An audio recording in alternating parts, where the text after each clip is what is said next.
I'm so sad to announce that this is the last episode of season 3, but we are so happy that you're here listening to Talking in Spirals, and we're excited to talk about thrifting this episode because that's our entire personality. So,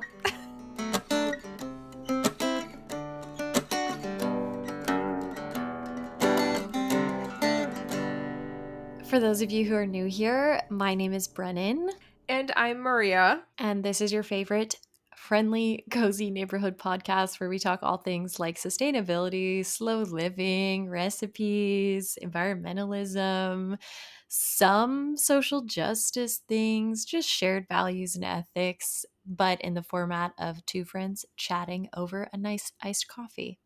Our goal with this podcast is to talk about things that are important, but to also not overwhelm. So, last episode was a little overwhelming. We promised we would have something a bit more chatty and fun and not as heavy this week, and I think we will deliver on that promise. Yeah, we both love thrifting, and if you know, you know. So, we're going to dive into that today. And first, we want to thank the sponsor of today's episode, which is, of course, Flora Flora again. Flora Flora makes handcrafted botanical essentials for softer hair, a healthier scalp, a cleaner earth with every wash. Their bars are beautiful. They have a bunch of other products. All the products are salon quality, but without the plastic. And they have biodegradable, naturally derived ingredients that are made specifically for your hair. There's no adjustment period. It's a woman owned business. They're handcrafted in San Diego. I could go on and on about how awesome Flora Flora is, but I think the products speak for themselves. Yes, it's really nice when a company prioritizes the things that you care about, such as environmental sustainability, lack of plastic, that kind of thing, while also being just like incredibly beautiful brands that make gorgeous, aesthetically pleasing products. And Flora Flora is just that. I have only nice things to say about them. I'm currently wearing their hair oil on the ends of my hair and I smell amazing and my hair is very soft. So definitely check out Flora Flora. They were kind enough to give us a code, which is Spirals15 for 15% off. I will include all of the information to shop Flora Flora in the episode description. And thank you once again to Flora Flora for sponsoring our podcast and being a friend of the podcast. Friend of the show.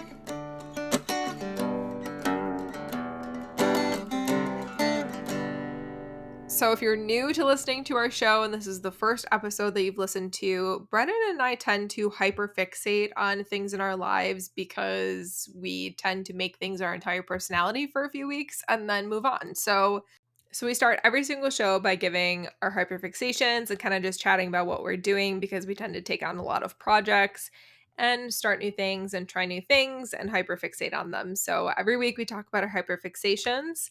So, Brennan, what's your hyperfixation this week? My hyperfixation right now is making gummies at home. They're actually more like fruit snacks, I gotta be completely honest. My friend Sana brought me some lychees that were grown like close to where I live. There are some homegrown lychees and they taste like candy. If you've never had a homegrown lychee or just a lychee in general, like a nice one, it's such a delicious fruit. It actually tastes just like candy. So I was inspired because a couple of months ago, I picked up at the thrift store some gummy bear molds, some silicone gummy bear molds. They were $1.50 per tray. I think I got 3 or 4. Amazing. And it's basically just silicone molds shaped like gummies, shaped like bears, gummy bears.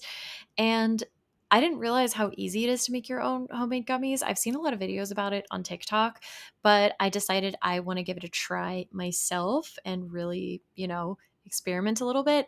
I used agar agar powder, which is like the vegan alternative to gelatin. I know a lot of people use the gelatin because it's like protein and collagen, etc. It's supposed to be like good for you, but gelatin gives me the ick, and also it's like it's not vegetarian, right? I mean, Yeah, it's pretty it's an gnarly. animal It's like product. ground up. Yeah, it's like ground up hooves, right? Ugh, I don't actually know. I don't actually know what it I is. yeah, but I don't yeah, just not for me. So agar agar is an algae, powdered algae that when you hydrate it, it gels up, kind of similar to, other algaes and like sea moss that kind of gel up. So it's used as like a thickening agent in a lot of different dishes and desserts. And it's actually really easy to make some little gummies using agar agar powder. So I took the lychees, blended them up, and I made a video about this like a while back, but I've been experimenting a little bit more since then with the recipe. Just blending up fruit and then cooking it down with a little bit of the agar agar powder, and it creates like a gelatinous jello consistency. And the gummy tray came with like a little dropper, so you could just drop it right into the bears, and then it solidifies and it turns into gummies. With the agar agar, it's definitely more like a fruit snack than a gummy. If you were using like real gelatin, it would definitely turn into more of like a a jelly gummy bear consistency. But fruit snacks are good too, and they're actual fruit snacks because they're made with fresh fruit. So pretty cool experiment to try making homemade candy. We both are all about the homemade kitchen restock, and I have to say, homemade gummy bears is kind of fun for me. It makes me feel a lot like Nara Smith. So, Is it really annoying to like fill each individual gummy? yeah, I'm gonna be honest. I did one row and then I gave up and just poured it in. And then like from the pot, and then I just took a spatula and like spread it out, and because it was thickening up so quick, I think I heated it Yeah. too quick. Like I need to use much lower heat and just be patient. But I just ended up spreading it with a spatula, and then some of the gummies, like, it didn't fill every crevice of the face on the gummy bear, so they look a little deformed and crazy, but Eh, like they're fine. that's okay. Yeah, so it was thickening up so quick. So I need to work on it a little bit. I'm going to tweak the recipe a bit. And you can try all different kinds of fruits. So when my mango tree is popping off, which it will be this summer, usually like July, So excited for August is you. when it's peaking. Yeah, we have a ton of fruit, but this tree, it's a keat variety. I think that's how you say it. It's Keitt is what we've guessed the variety is. Best mangoes I've ever had in my life. Not exaggerating. Once those are ready on my late blooming tree, like July, August, I will absolutely be making some mango fruit snacks in the gummy bear molds. Can you imagine? That's gonna be Can amazing. you imagine? Yeah, I can't wait. So that's happening. I have homegrown papaya, but I don't know that it would make for great gummies. Papaya gummies, I don't know. Papaya is just like not a super strong Hmm. flavor. I'll try it, but mango gummies, oh wow, it's gonna be so good. So yeah, making gummies has been really fun, and it's just kind of like a fun little activity to pass the time and get your hands dirty and enjoy. I love it. So Maria, what's your hyperfixation? So, with the current state of the world, my hyperfixation is kind of related to that. So, in our home currently, it's a smaller house. It was built in the 1940s, so there's no pantry. And this is something that we've struggled with since we moved in. And when we were looking at houses, it's not something that we kind of realized we needed in 2021 when we were house hunting. So it wasn't on our like priority list, but it's definitely on our priority list for the next house. So we haven't had a pantry in this house at all. We use a kitchen cabinet, and then we always just kind of kept our back stock and extra stuff in the basement. Since I started canning, I've gotten into keeping a bit more of a pantry. In March/April, we bought a really nice pantry shelf. It was $200. It's a gladiator rack. It's all metal. Each shelf holds 1,000 pounds because now that I'm canning more stuff, I have to have somewhat of a pantry. And so we've been working on kind of filling that out. And we have been buying some extra things here and there since the election in November, just because we kind of anticipated that there might be a threat to the food supply at some point, and I can't garden 12 months of the year here, so we wanted to just be prepared. And also we like to buy things in bulk. We're big shoppers at BJ's, which is like a version of Costco. So when I buy sugar, I buy a 25-pound bag of sugar. Our container in our upstairs kitchen cabinet only holds like a pound of sugar. So what do I do with the extra 24?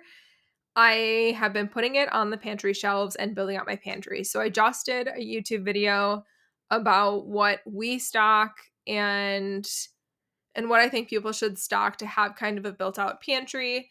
So that's kind of just been my hyperfixation because I've been working on building out my pantry, and I hesitate to encourage building out a pantry because it makes me seem very much like a prepper and a end of the world apocalypse prepper, but I've kind of noticed since I've been posting content on it that it's a very normal thing to have a stocked out pantry. I think since COVID, people are a lot more aware of what can happen if there's empty store shelves. So I've been doing a lot of content on it, and I do think it's important to have a pantry. That's just kind of been my take. And now we have a really nice shelf in our basement for pantry stock. And it's filled already, but not overfilled. So we still have a lot more space to add canned goods. I don't think that being a prepper necessarily has to have the connotations of like you're prepping for the end of the world or prepping for like Jesus' second coming. You can quite literally be prepping for like natural disasters and things like that. So I Yes. don't think there should be, such an extreme reaction for those of us on the left or more progressive side of things to think like, oh my gosh, this is like right wing propaganda. There's definitely something to be Yeah. said for being self sufficient. We're very much in favor of that. And I mean, I lost power just completely randomly from like a random storm a couple of days ago, weeks ago. And I was very grateful to have like a box of candles and things like that I just keep around. This is obviously a very small example, but like we have hurricanes here all the time. You guys have snowstorms. There's nothing wrong with having prepared food ready to eat. It's Yeah. actually very smart.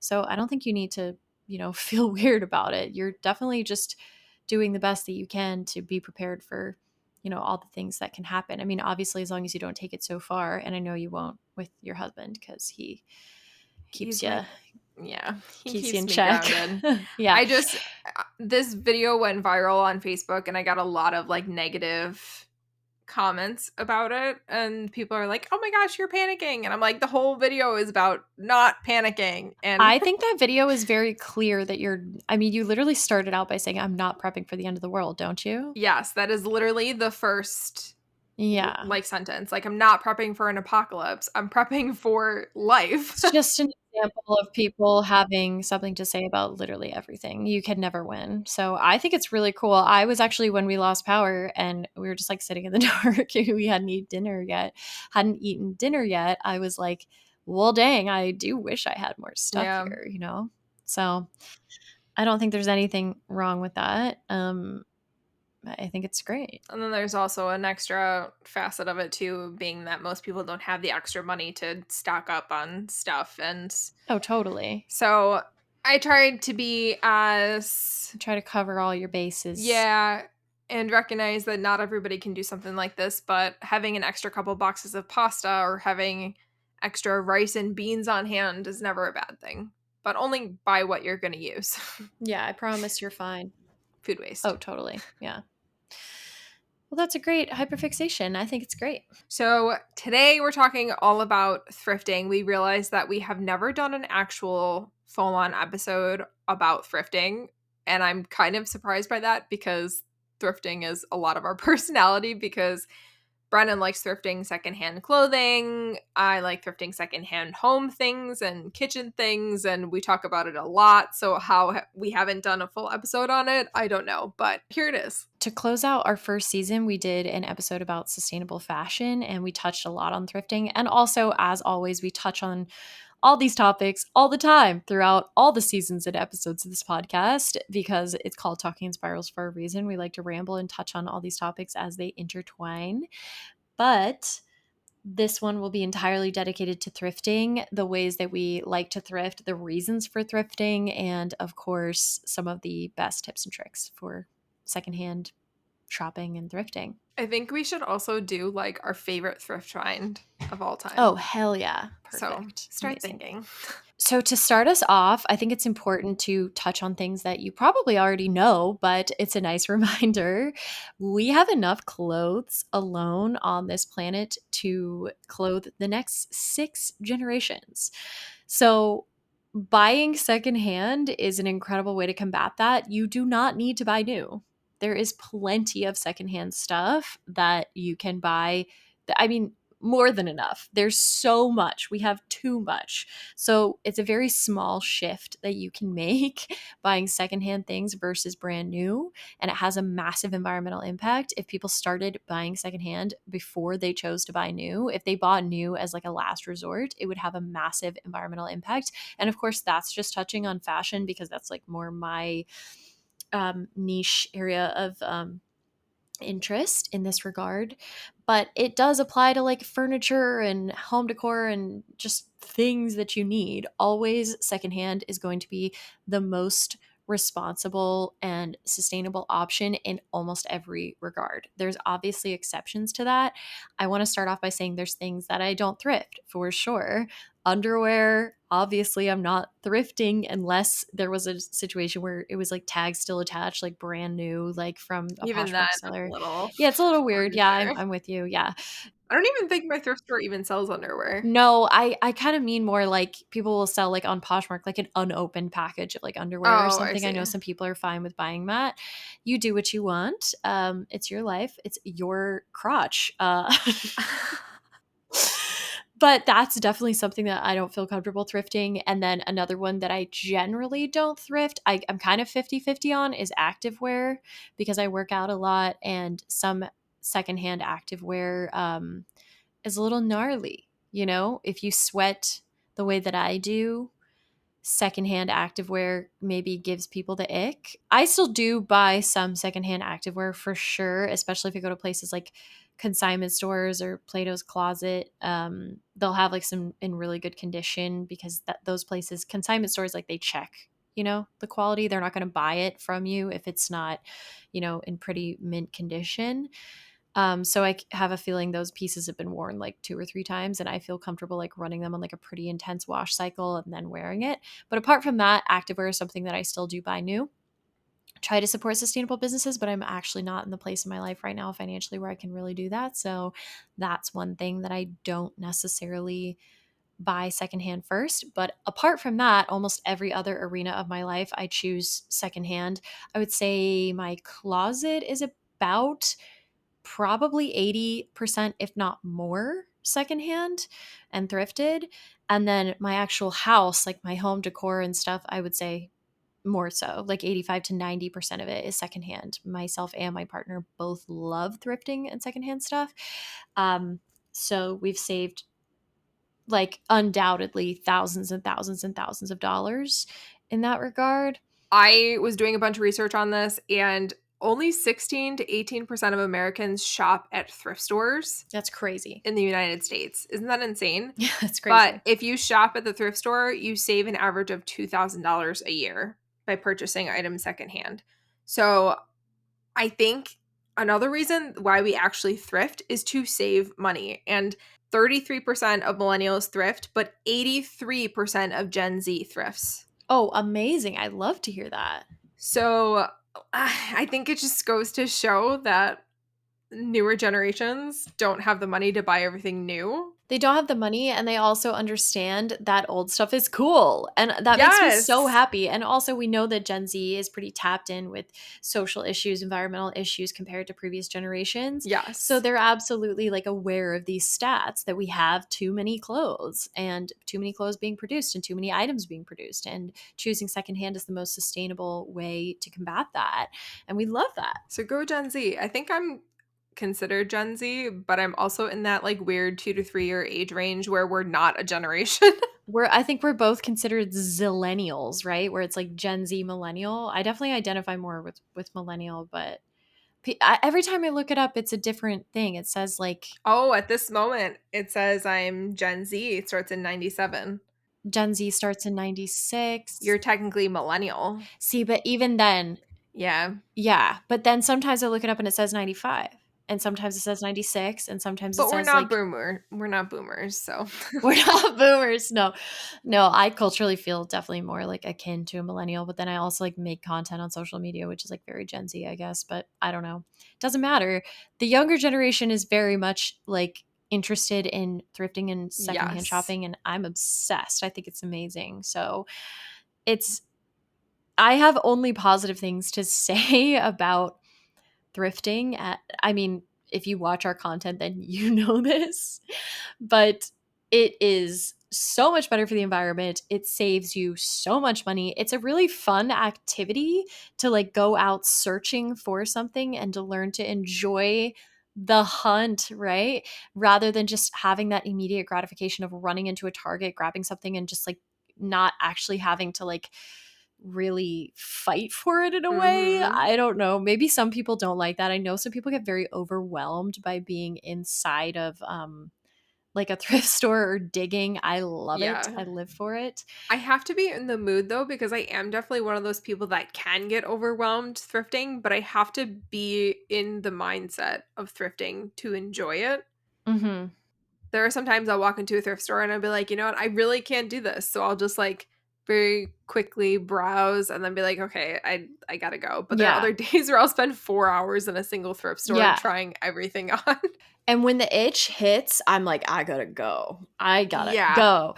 And I will Yeah. say, if you're not interested in the thrift store, because I know a lot of people that get overwhelmed, like the thrift stores in South Florida are crazy. You can find amazing gems here because there's so much money and so many like people with cool taste here. And like crazy antiques and, you know, like there's so much good stuff, but the thrift stores, a lot of them are massive and extremely overstimulating. So I understand people being like a little taken aback by them. I will say if that's you, that doesn't mean you should shop new. There's so many different ways to do it.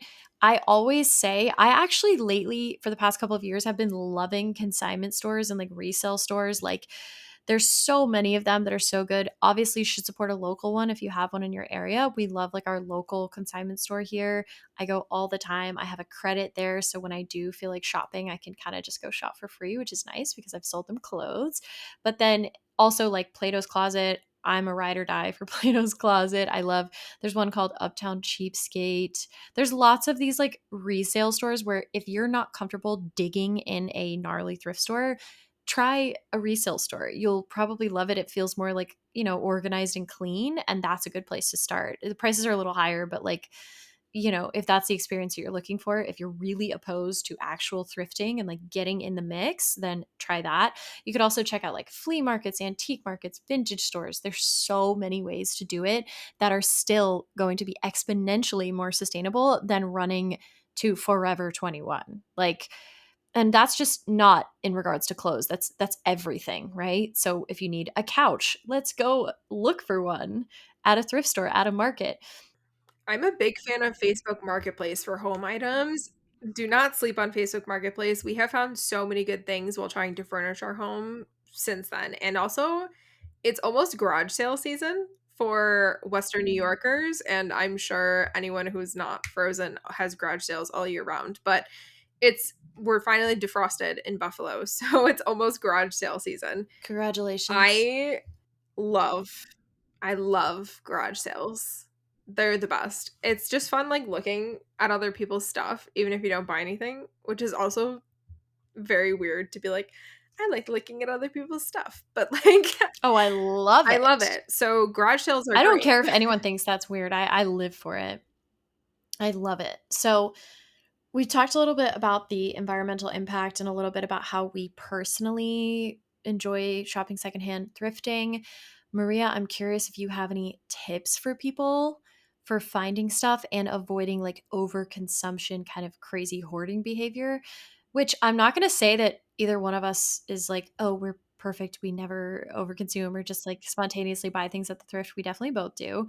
But at the same time, you gotta kind of have to have a balance because when things are extremely cheap and you're finding cool stuff, the urge is just to just buy it, you know? So we have to find a balance there. That's really important. And I'm curious what Maria. I have one really good tip that I always tell people. Don't shop on senior discount days. Stay out of the thrift store on senior discount days. It is so difficult going in on senior discount days. That's just my little tiny piece of advice on finding things. But I've actually really been thinking about this idea of over thrifting and overconsumption because I'm currently doing my 2025 decluttering challenge and I'm doing a bunch of YouTube videos decluttering every single space in my home. And I just did a declutter of my basement kitchenette, which is where basically our overflow kitchen things are being stored. So, like, my crock pot's down there. Random kitchen gadgets that I don't use very often are down there. So, I actually just did that declutter and I realized almost everything that I was decluttering was stuff that I had previously thrifted. So, I was looking at those items and thinking, "Why did I leave with these?" And it's really not doing me any good to thrift things, have them in my home for a year and a half, and then put them back into the abyss, into the cycle of life. So I I still have a really hard time not over consuming at thrift stores, but the way that I get around that is by picking an item up, asking myself, "Do I really need this? Do I really want this? Is this gonna benefit my life in some way?" And then putting it down. And then I'll go through the store, and before I check out, I put my cart off to the side, and I try to name everything in my cart without looking at it. And if I didn't name it in the cart, then did I really need it? Do I really take it home? That helps me not overconsume because I end up putting away a couple things. If I didn't name it, I didn't really want it that bad. That helps with not overconsuming.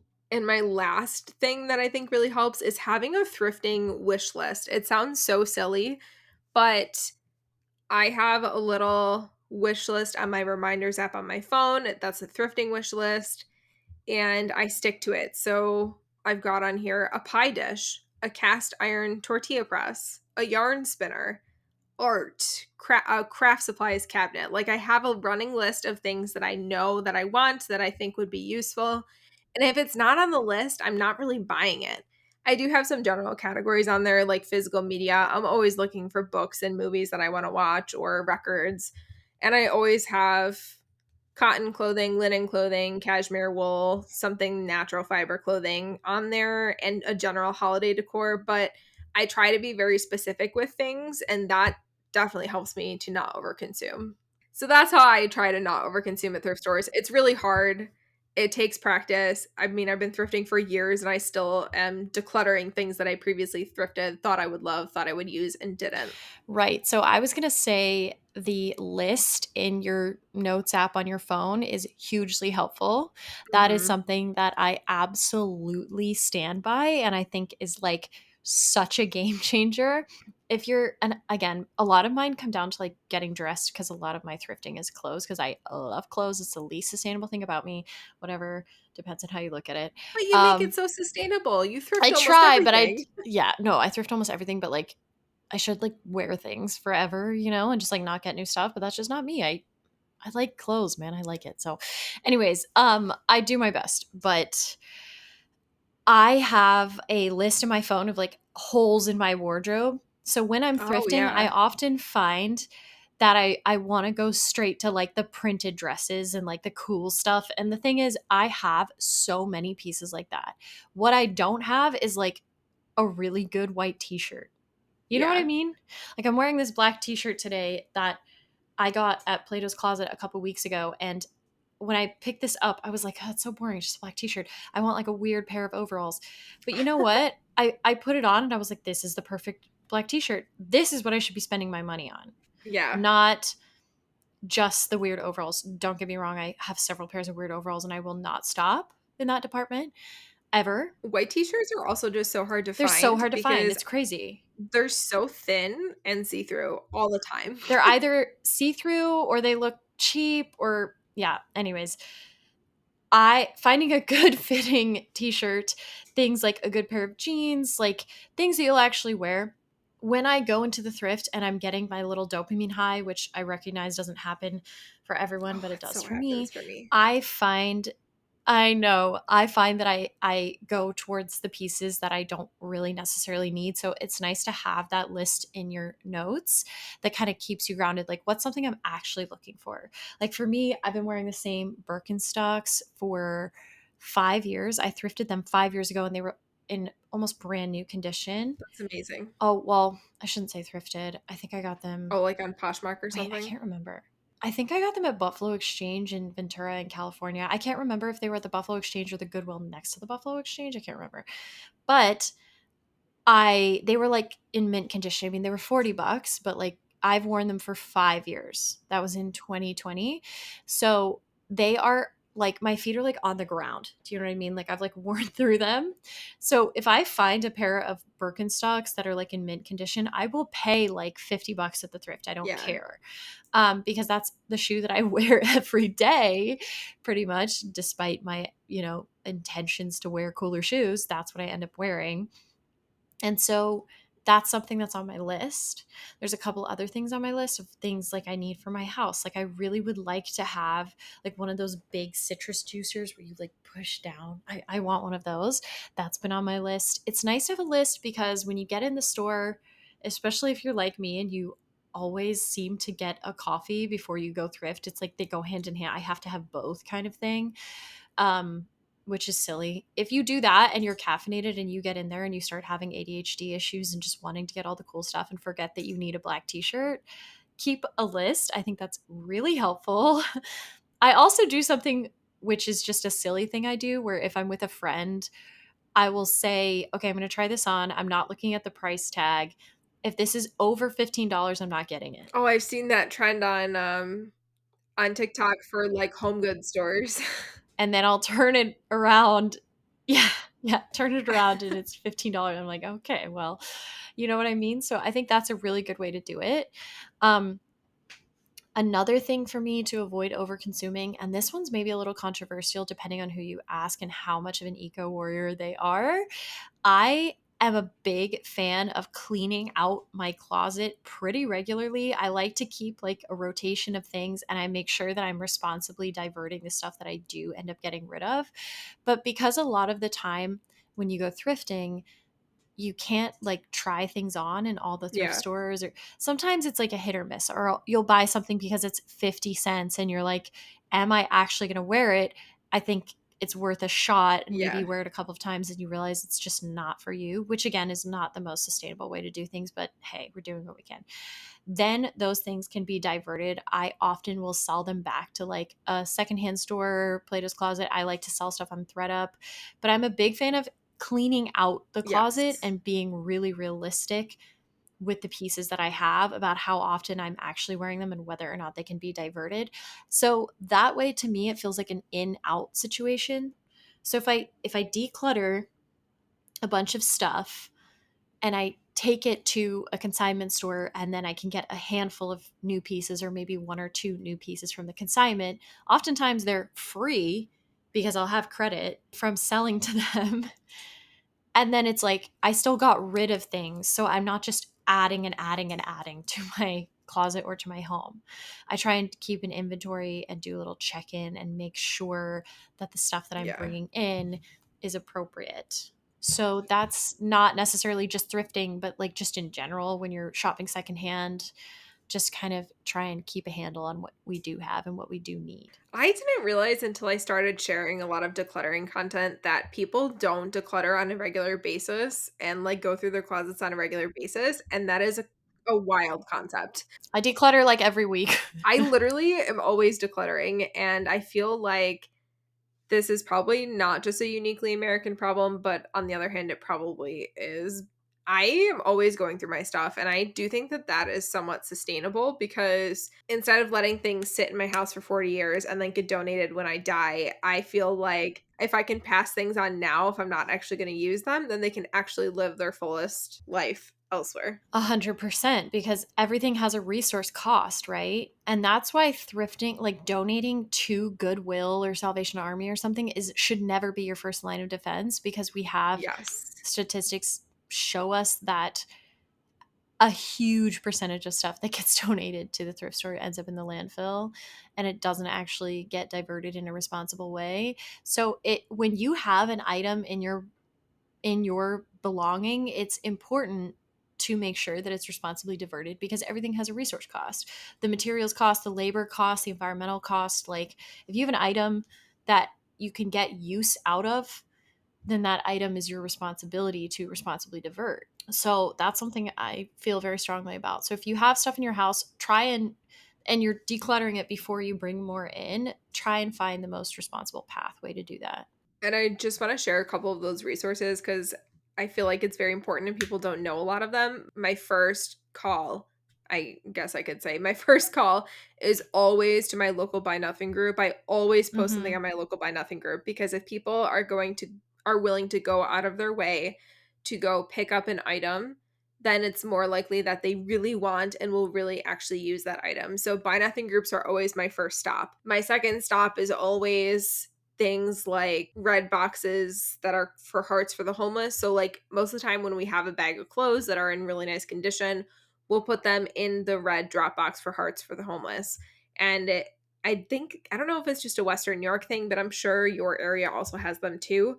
So if you don't want to go through posting clothing or taking them to somewhere like a consignment store or whatnot, then find a charity to give them to or a local women's shelter or something along those lines that's an easy drop off. My next best thing is Facebook Marketplace. That's the best. It's the best. And that's also really good for people that do get overwhelmed at the thrift. It's nice to Yes. thrift online and you can I mean, it's the same for shopping on Mercari, Poshmark, Yes. ThredUp, like Facebook Marketplace. There's all these different ways you can do it so that you're actually able to filter and search for those people who do not enjoy the experience that is going into a thrift store. Yeah. If you have like home goods, you can always post them for free on Facebook Marketplace. If you have something like books or magazines, they can go in a little free library. There are several ways to declutter sustainably without donating to thrift stores. In Buffalo, we also have green textile recycling bins that we can just drop off stuff that can be recycled and it's turned into things like rubber floor mats and like underlayments and stuff like that. So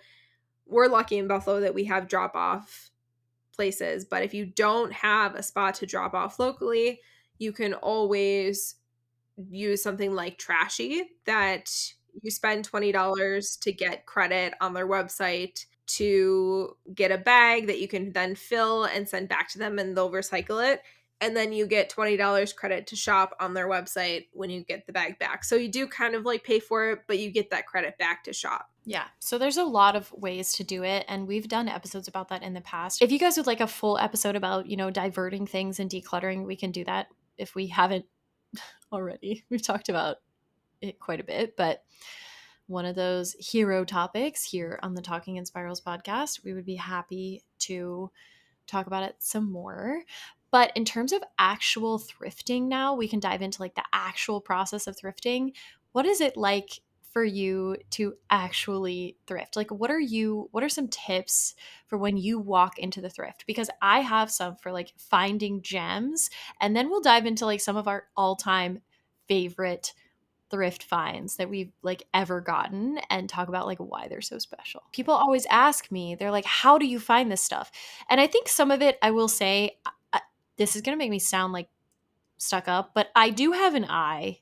Like I find things, like I'm able to know what I'm looking for. I'm able to find things, and I have like the eye for fabrics, colors, and things like that when it comes to clothes, and especially for home items too. Like I'm able to see quality, and that's something I'm not interested in really thrifting fast fashion pieces. I don't want fast fashion pieces in my life, generally speaking. I mean, obviously, I still really do enjoy thrifting Free People, which is definitely fast fashion, but only like some of their more high quality stuff because I'm not interested in having things that are just going to fall apart. So Yeah. you see a lot of like Shein at the thrift store these days, and that's disturbing. And it indicates just how much of a problem fast fashion really is because this stuff was made like 6 months ago and it's already on the thrift store shelves. It was worn once. So I'm not interested in thrifting that kind of stuff. So my tip for thrifting is find out what fabrics you really like and be able to feel them if you can't spot them. So when you're walking down a rack, and again, this is specific to clothing, when you're walking down a rack, be able to either spot or feel like a nice fabric texture. Like I'm not interested in like viscose rayon Yeah. much these days, and I can tell almost immediately. I'm really interested in like prioritizing natural fibers like cotton, linen, things like that.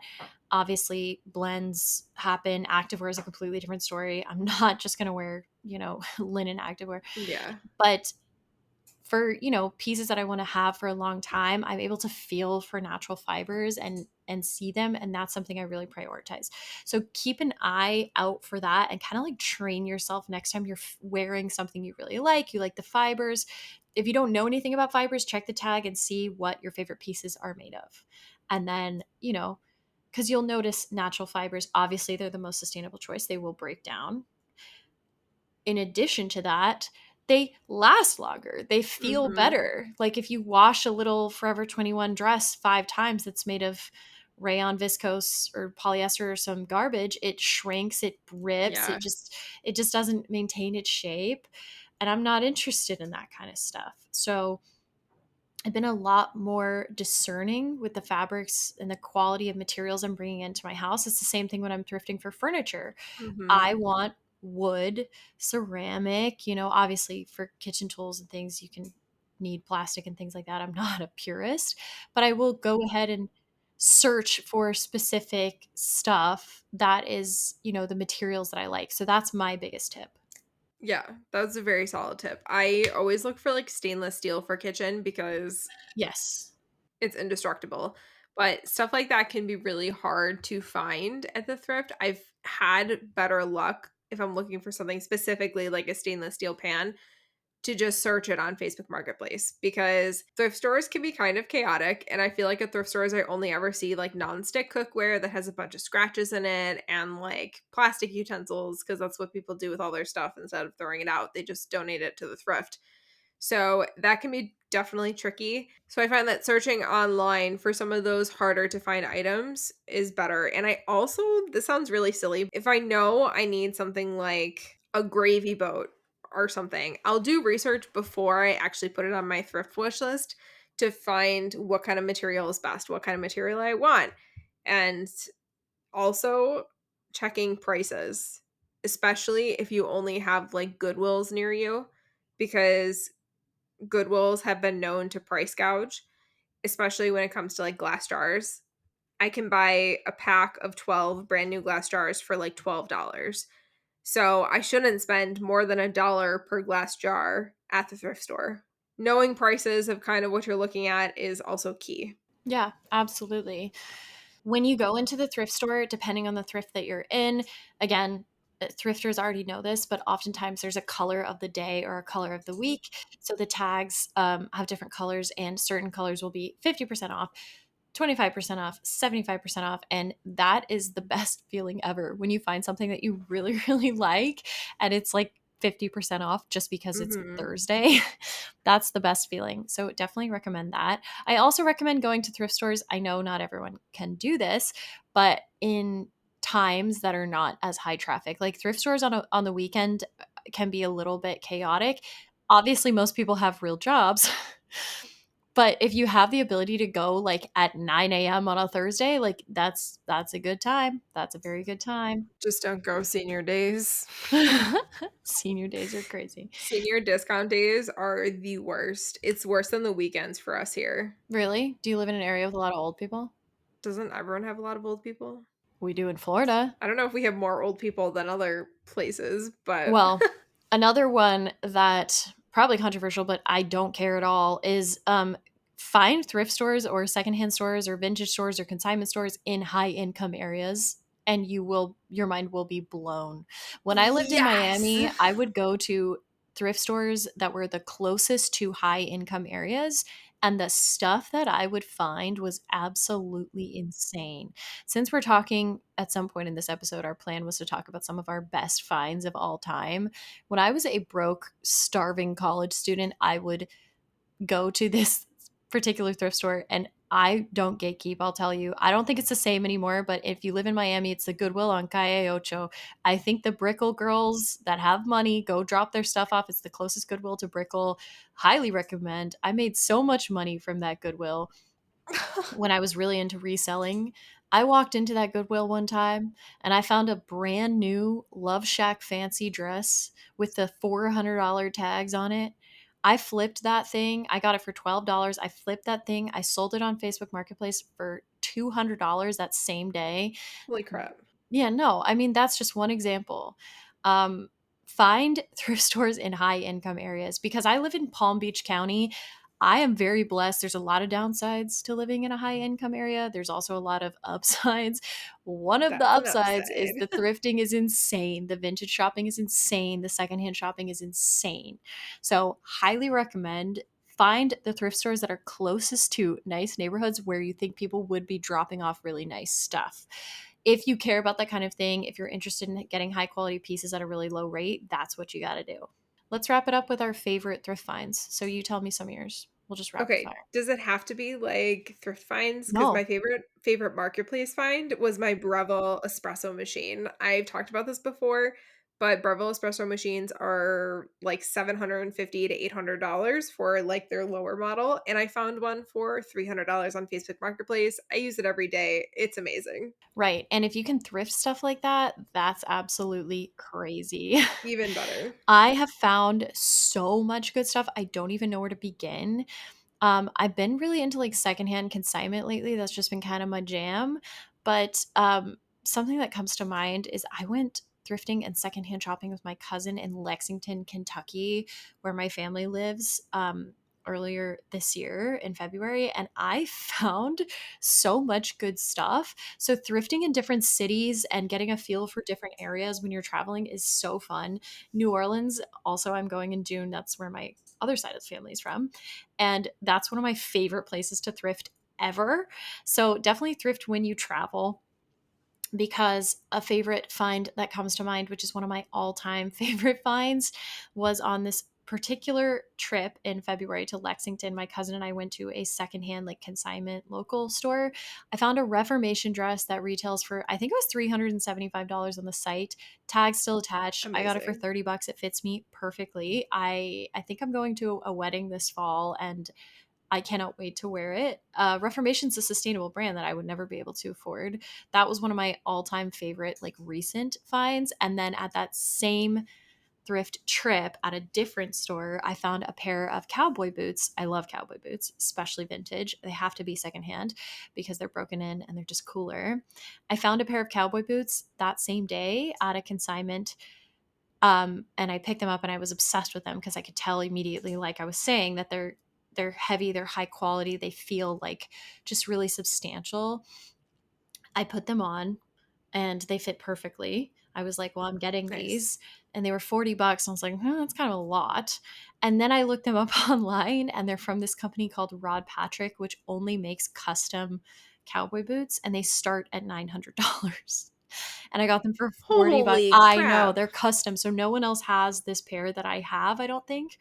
I don't know who donated Amazing. them, but they were $40 and I mean, I feel like $1,000,000 when I wear them. So, absolutely obsessed.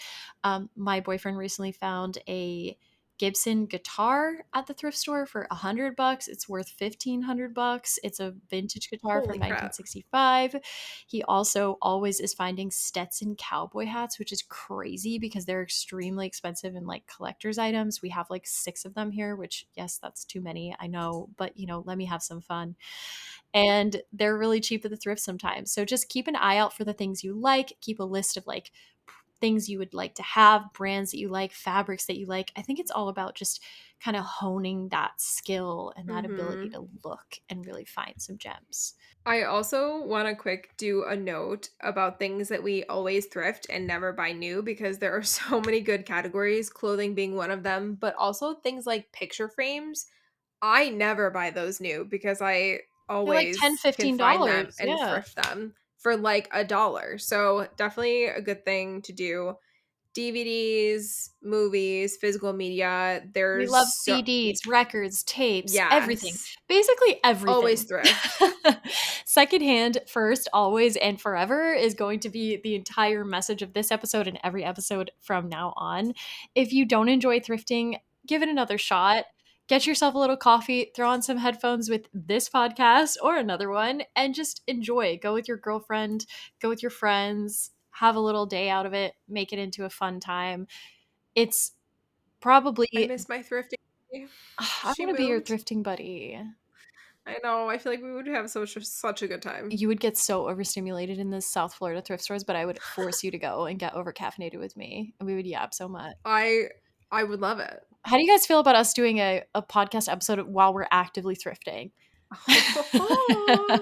Well, I think that wraps us up for today. Thank you guys so much for listening to us talk about one of our favorite things. If you want more thrifting content, this is the end of season 3, which is crazy. So we can do more next season. We're going to take a brief hiatus for the summer, but we will be back not too long. What do you think? 2 months? We'll be back soon. We're both doing a lot of traveling this summer, so once we kind of wrap up those trips. We're taking a little summer break. Yeah, just like last year. What we do is 10 episode seasons, and then we take a little break, and then we come back. So we'll be back for season 4, bigger and better than ever. We say that every year. And we're so excited. Like, it'll be nice to take a little break, but we actually love podcasting so much that we cannot wait to come back. Thank you so much for listening. And thank you again to Flora Flora for sponsoring our podcast and being a friend of the show. We love you guys. Thank you so much to everyone who listens to this podcast. We're a year and a half deep, 3 seasons in, and it means the world to us that you guys care to listen to us talk about this stuff. We appreciate it more than we could ever say. We love you guys, and we will talk to you soon. So this is not goodbye. It's a see you later. We'll see you very soon. Bye. Bye.